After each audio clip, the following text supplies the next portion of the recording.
Hindi naman siya makakain dito dahil ang layo. Kahapon kasi 2 beses kami kumain, breakfast saka lunch, nasa labas na kami kahapon. Nag-date pala kayo. Nalibot-libot kami tapos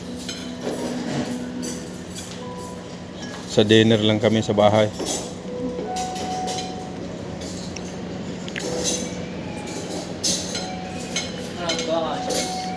Ayun na nga sa plate na maliit niya. Lipat na natin. Thank you. Excuse me sir, wala na steak sir. Yun. Laki. Kuya, kain tayo. Okay.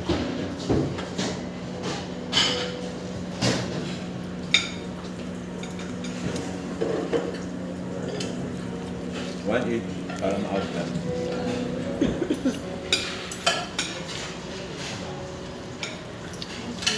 Kunin mo na isa.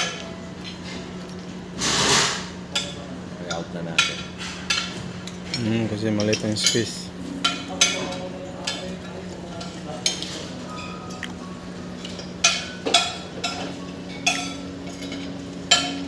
Okay na ba? Yan na.